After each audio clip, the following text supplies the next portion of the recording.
کہ انسان کے جتنے کمالات ہوتے ہیں، جتنی صفات اور خوبیاں ہوتی ہیں،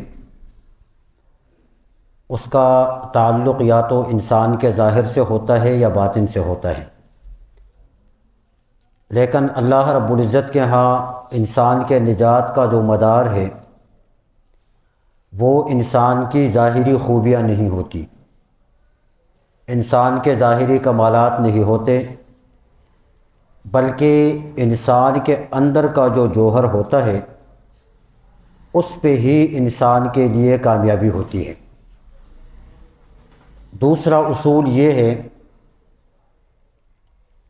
کہ یہ جتنے بھی اعمال انسان کرتا ہے، خیر کے جتنے کام ہیں، جتنی نیکیاں ہیں، یہ ساری کی ساری چیزیں اسباب کے درجے میں ہیں، یہ اصل نہیں ہیں۔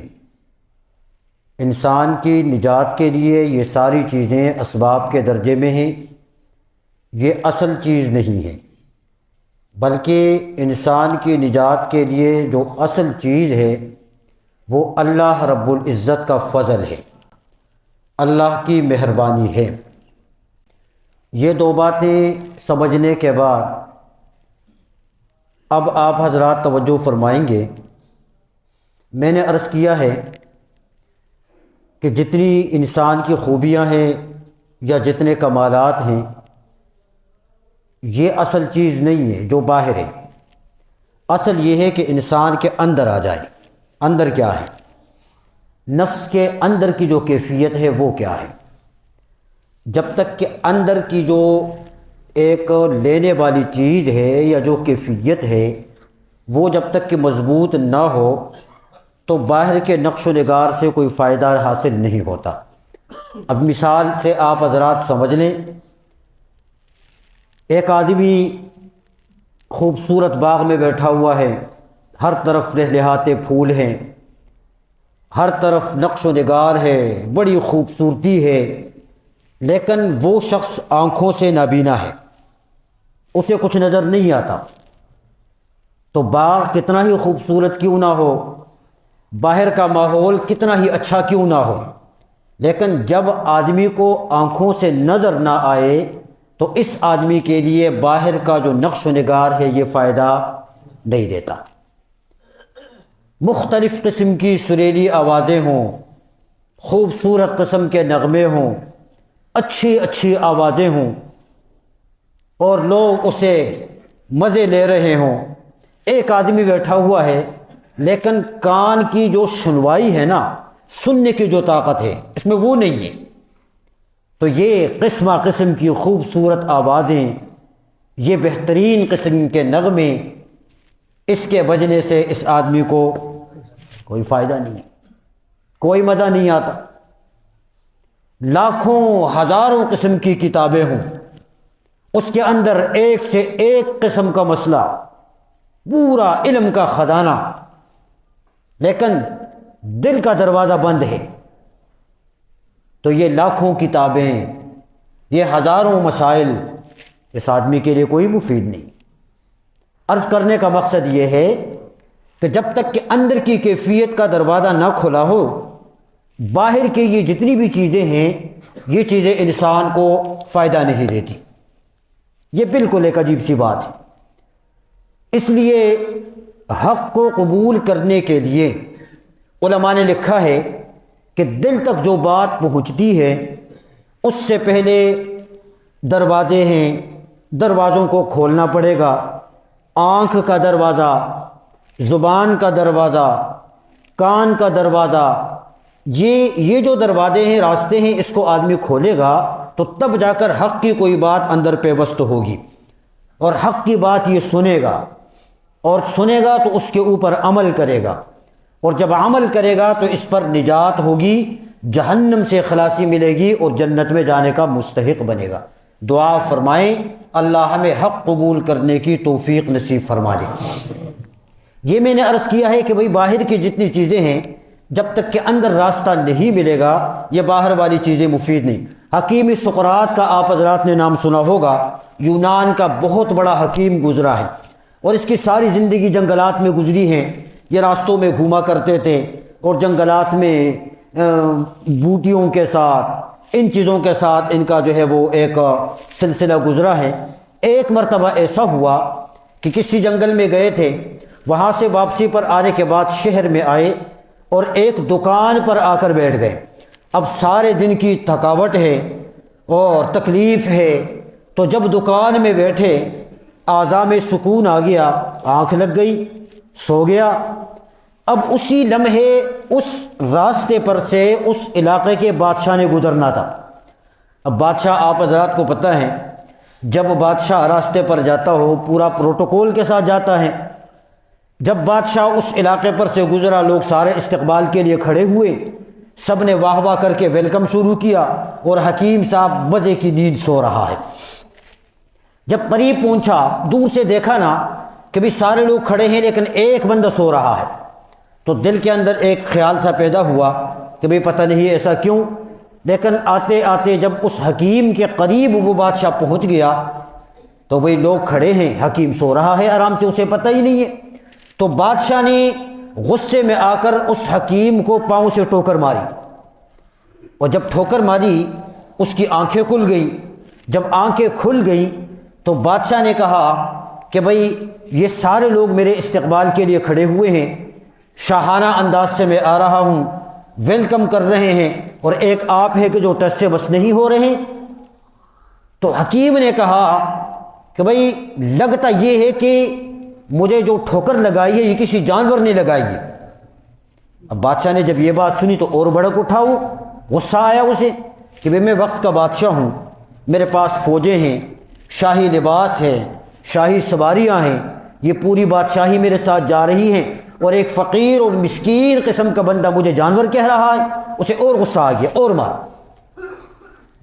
تو حکیم اٹھ کے بیٹھ گیا، اور بیٹھ کر حکیم نے کہا کہ بھائی بات یہ ہے کہ تو کہتا ہے میں بادشاہ ہوں، کیا دلیل ہے کہ تو بادشاہ ہے؟ اس نے ہے تاجی، شاہی تاج میرے سر پہ، شاہی جوڑا میرے جسم پہ، شاہی سواری میرے نیچے، شاہی فوجیں دائیں بائیں آگے پیچھے، یہ ساری دلیل ہے اس بات کے اوپر کہ میں بادشاہ ہوں؟ حکیم نے بڑے اطمینان سے کہا کہ یہ جتنی بھی چیزیں دلیل کے طور پر آپ نے مجھے بتائی ہیں، یہ تو ساری چیزیں باہر سے تعلق رکھتی ہیں۔ کیا مطلب؟ آج اگر آپ کے سر سے شاہی تاج اتر جائے تو کیا آپ بادشاہ نہیں رہیں گے؟ آپ کے جسم سے اگر شاہی جوڑا اتر جائے پھر آپ بادشاہ نہیں رہیں گے؟ آپ سے اگر شاہی سواری لی جائے پھر بھی بادشاہ نہیں رہیں گے؟ آپ سے اگر یہ دائیں بائیں آگے پیچھے فوجوں کی جو رونق ہے یہ اگر آپ سے لی جائے تو پھر تو آپ بادشاہ، پھر تو آپ عام آدمی ہیں۔ جس طرح ہم عام لوگ ہیں اسی طریقے سے آپ بھی عام آدمی ہیں۔ بھئی اندر کی وہ چیز بتاؤ کہ جس چیز سے یہ ثابت ہو کہ واقعی تو بادشاہ ہے، اگر ہے تو بتا دے۔ بادشاہ کی آنکھیں کھل گئی، اندر تو کچھ نہیں ہے، یہ تو ظاہر کی چیزیں ہیں۔ تو عرض کرنے کا مقصد یہ ہے کہ جب تک کہ اندر کی چیز نہ ہو، اندر کی قوت نہ ہو، یہ ظاہری جتنی چیزیں ہیں یہ انسان کو فائدہ نہیں دیتی۔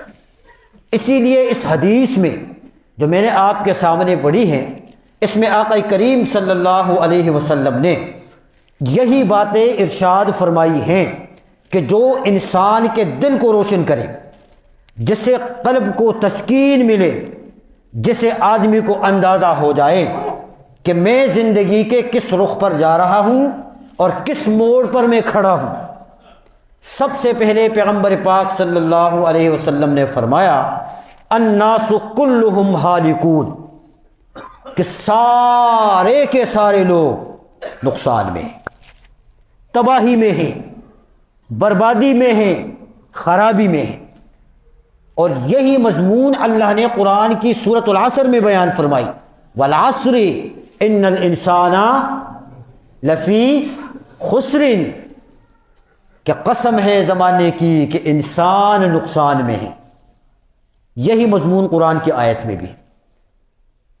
اب آپ سن کر آپ کو عجیب لگا ہوگا کہ بھئی سارے کے سارے انسان تباہی میں ہیں، ہلاکت میں ہیں، تو پھر ہمارے لیے نجات اور بچاؤ کا راستہ کیا ہے؟ پیغمبر پاک صلی اللہ علیہ وسلم نے فرمایا الناس کلہم ہالکون الا العالمون، کہ سارے کے سارے لوگ نقصان میں ہیں، ہلاکت میں ہیں، سوائے ان لوگوں کے کہ جو عالم ہیں، عالم بچے ہوئے ہیں، باقی سارے کے سارے نقصان میں ہیں، عالم بچے ہوئے ہیں۔ یہاں پر علم نجات کا ذریعہ پیغمبر پاک نے بیان فرمایا، علم دنیا کا ہو یا علم دین کا ہو، علم بہرحال علم ہے، علم روشنی ہے اور جہالت اندھیرا ہے۔ علم سے انسان کو غلبہ ملتا ہے اور جہالت سے انسان کو مغلوبیت مل جاتی ہے۔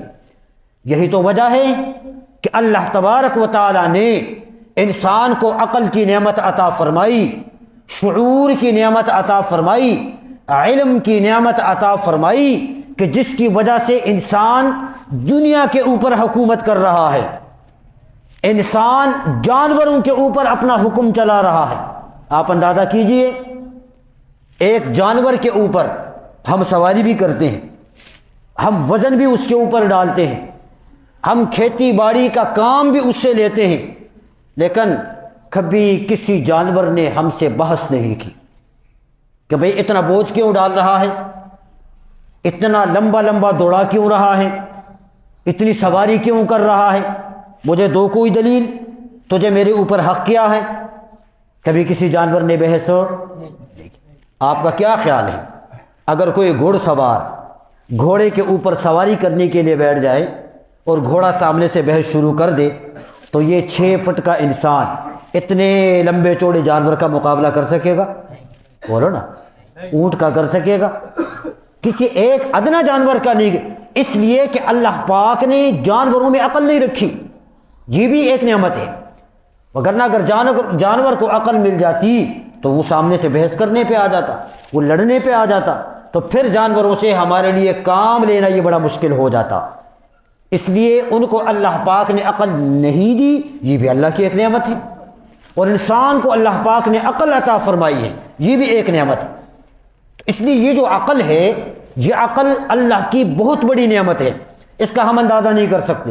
کتابوں میں ایک واقعہ لکھا ہے، عبرت کے لیے میں آپ کے سامنے عرض کر رہا ہوں، اگرچہ فرضی ہو، مجھے علم نہیں ہے، لیکن عبرت کے لیے واقعہ جو ہے یہ بڑا زبردست ہے کہ جس سے انسان کو اپنی عقل کا اندازہ ہو جاتا ہے۔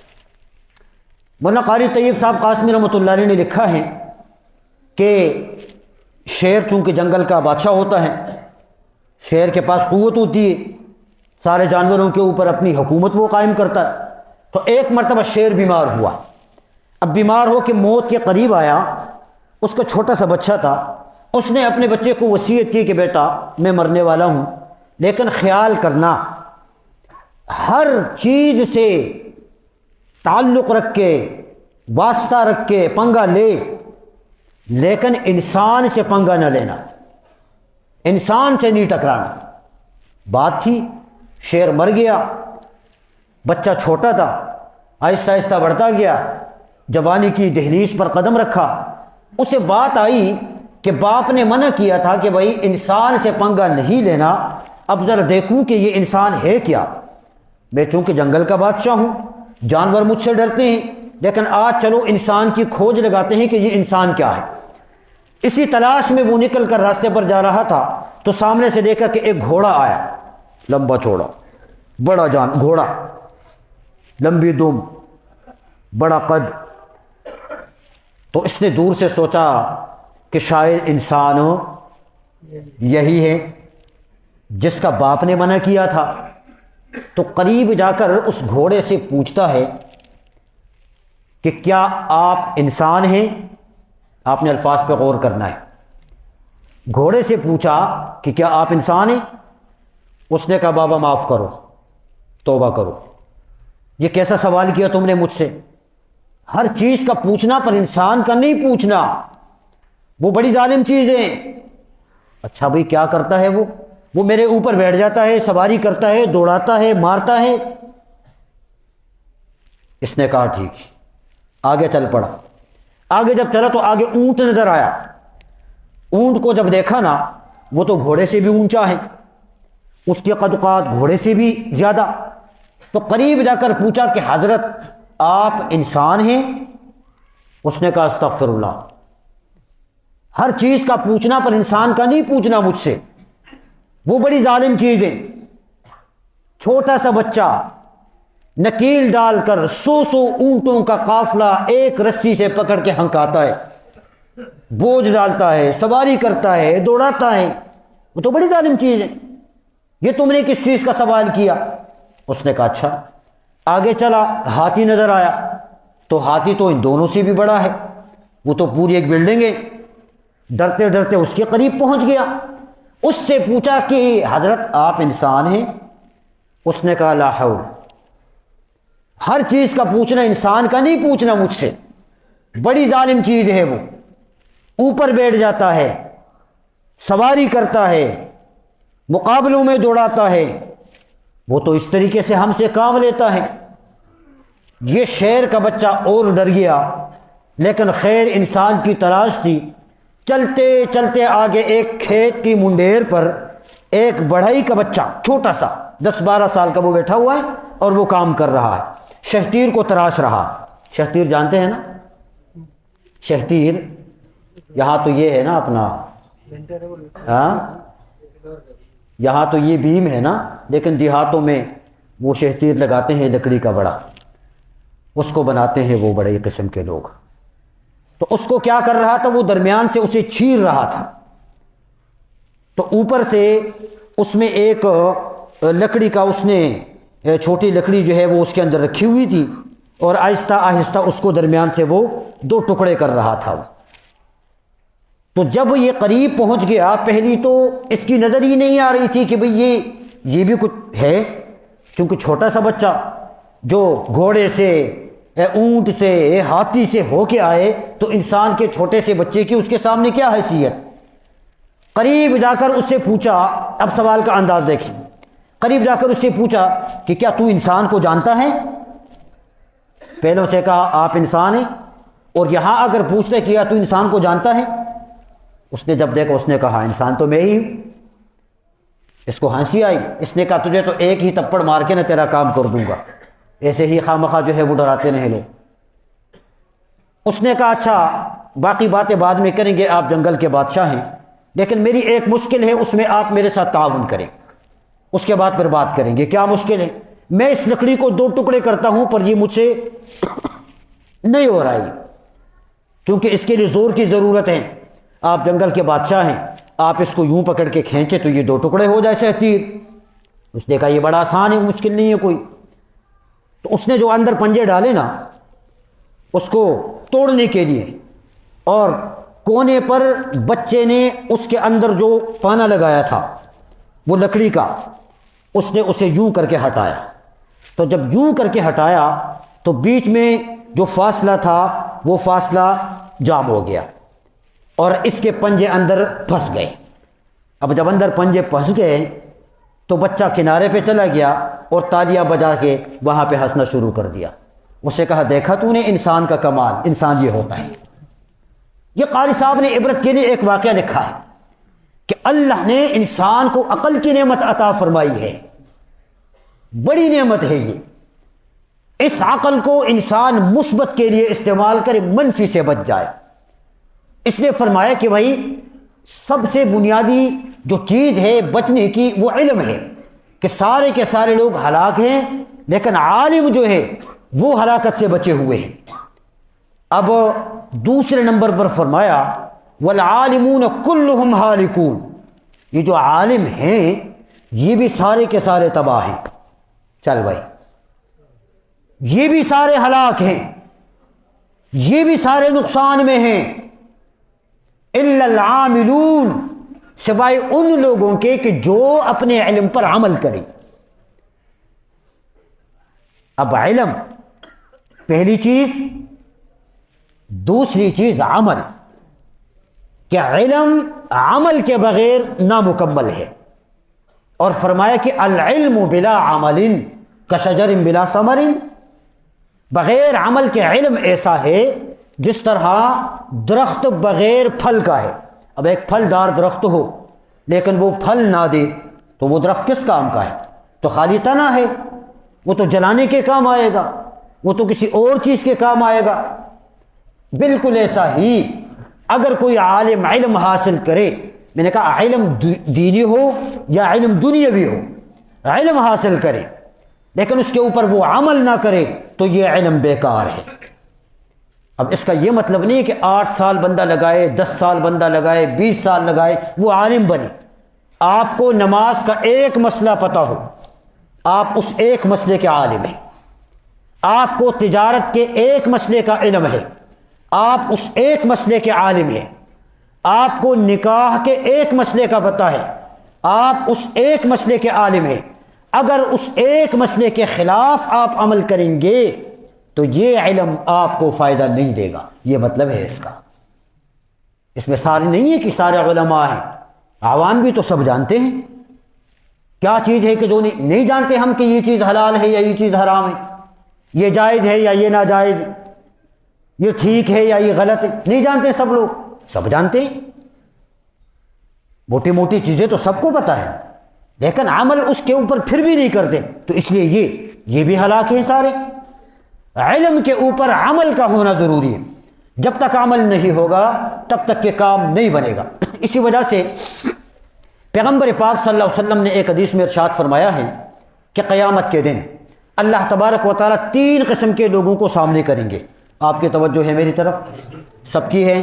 یہ بڑی اہم بات میں عرض کرنے لگا ہوں، حدیث 3 قسم کے لوگوں کو سامنے لایا جائے گا۔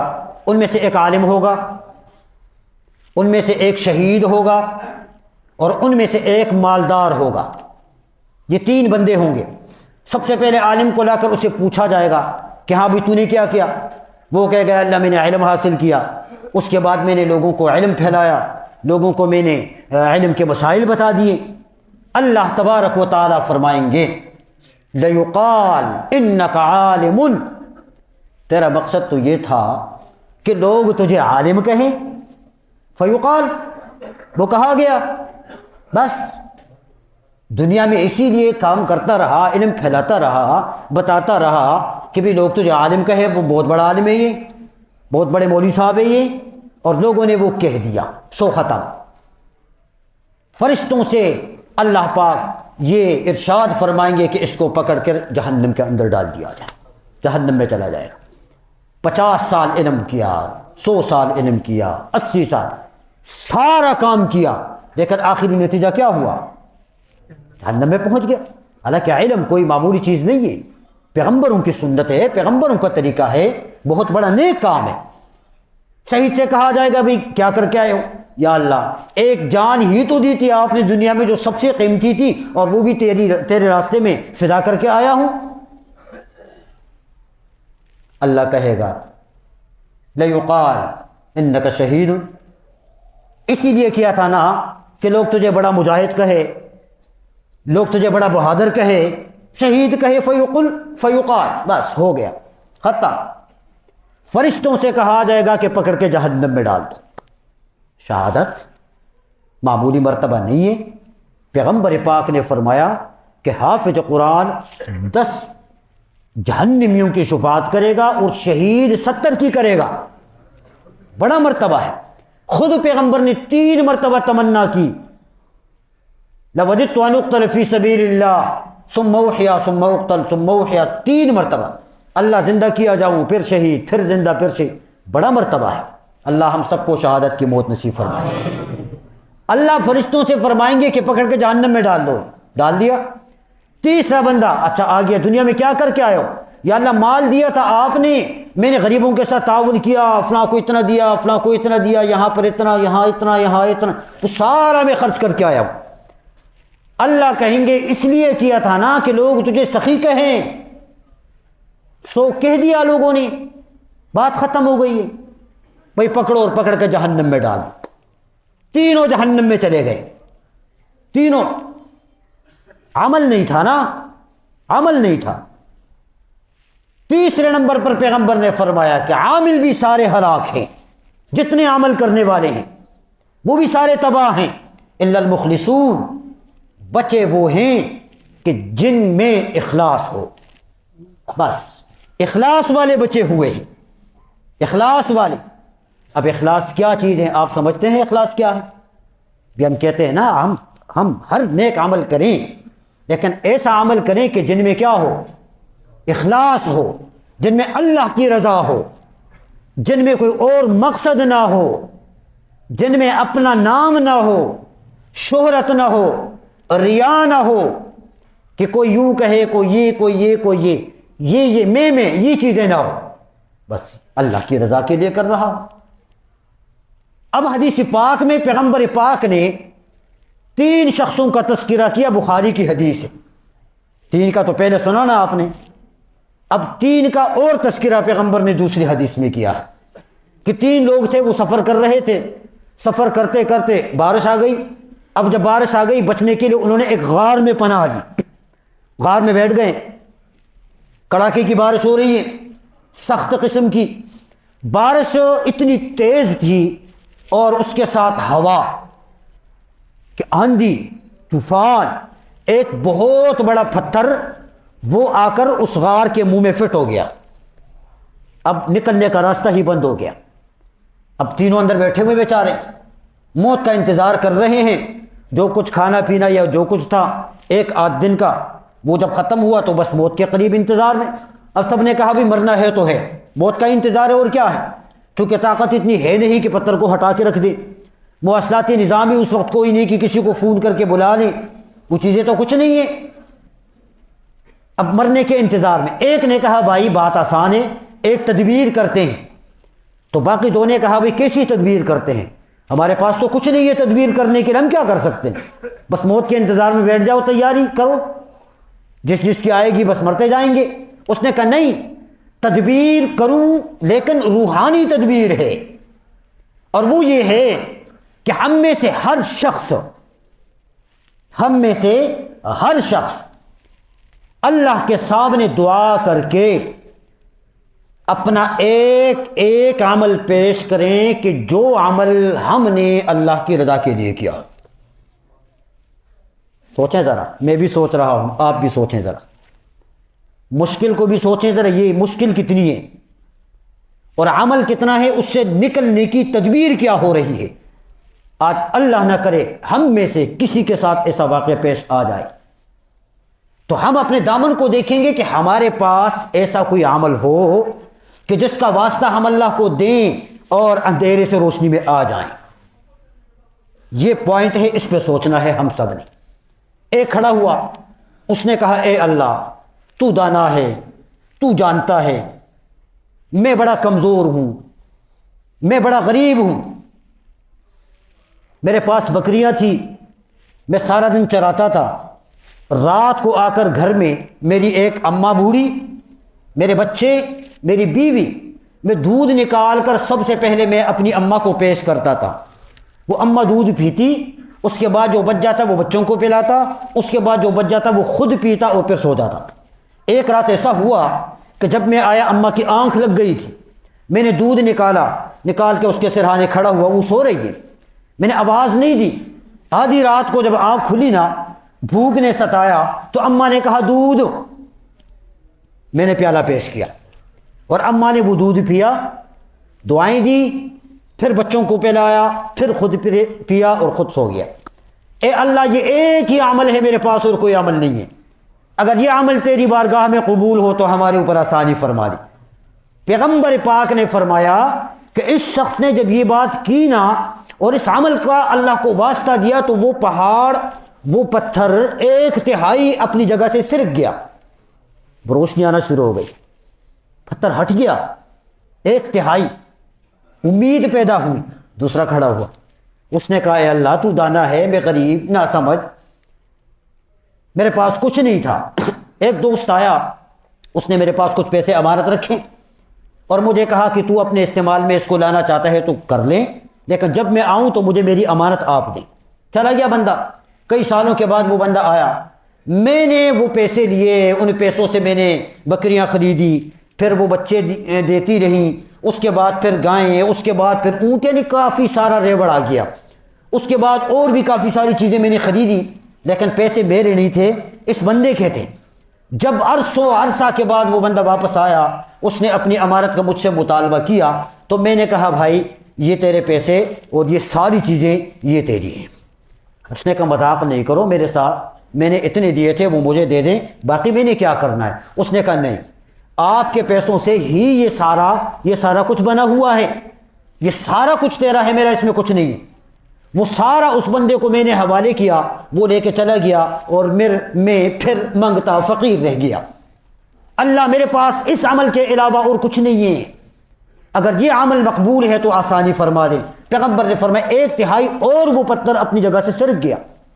تیسرا کھڑا ہوا، اس نے کہا اے اللہ تو دانا میں نہ سمجھ، ایک بار ایسا ہوا کہ میری چچا زاد لڑکی بڑی حسین اور جمیل تھی، میں اس پہ عاشق ہو گیا، میں نے اس کو بدکاری کی دعوت دی، اس نے کہا کہ تو 1000 کے حساب سے مجھے دے گا تو میں راضی ہوں گی، نہیں دے گا تو میں راضی نہیں ہوں گی۔ میرے پاس پیسے نہیں تھے، گیا میں محنت مزدوری کر کے وہ 1000 کی ڈیمانڈ پوری کی، جب وہ ساری رقم پوری کی تو لا کے اس کی جولی میں ڈال دی کہ بھئی اب دیکھو تیرا مطالبہ ہو گیا پورا، اب میں جو مطالبہ کر رہا ہوں اسے پورا کر۔ اس نے کہا بات تو ٹھیک ہے، شرط پوری ہو گئی۔ جب ہماری یہ بات ہوئی اس کے بعد اس لڑکی نے کہا کہ اے بندے اتق اللہ، اللہ سے ڈرو، اللہ سے ڈرو۔ اتنا ہی کہنا تھا کہ میرے دل میں خوف پیدا ہوا، وہ پیسے بھی میں نے وہیں پہ چھوڑ دیے اور وہیں سے تیرے خوف اور ڈر سے میں وہاں سے نکل کے چل پڑا۔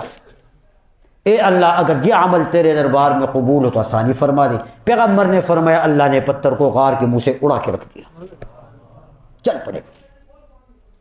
چھوٹے عمل، ایک طرف آپ دیکھیں علم، سخاوت اور شہادت، لیکن کوئی عمل کام نہیں آیا، سارے اکارت غرق۔ دوسری طرف اخلاص، دودھ پلانا، اخلاص، زنا کے مطالبے کو چھوڑنا، اخلاص، امانت میں خیانت نہ کرنا، لیکن اس کا فائدہ کتنا ہوا کہ اللہ نے اس غار کے اندھیروں سے ان لوگوں کو اللہ پاک نے نکال دیا۔ تو پیغمبر نے فرمایا کہ بھی سارے لوگ ہلاک ہیں، بچے ہوئے ہیں عالم، عالم ہلاک ہیں، بچے ہوئے ہیں وہ کہ جو عمل کرنے والے ہیں، اور عمل کرنے والے ہلاک ہیں، بچے ہوئے ہیں وہ کہ جن میں کیا ہو؟ اخلاص ہو۔ اور آخر میں فرمایا والمخلص علی خطر عظیم، یہ اخلاص جو ہے نا یہ بھی بڑا خطرناک کام ہے۔ معمولی سی چیز پیدا ہو گئی ہے نا یہاں پہ، وہ اخلاص سارا ختم ہو جائے گا۔ معمولی تکبر پیدا ہوا، معمولی عجب پیدا ہوا، معمولی سا بھی پیدا ہوا نا دل کے اندر، اخلاص سارا ختم ہو جائے گا۔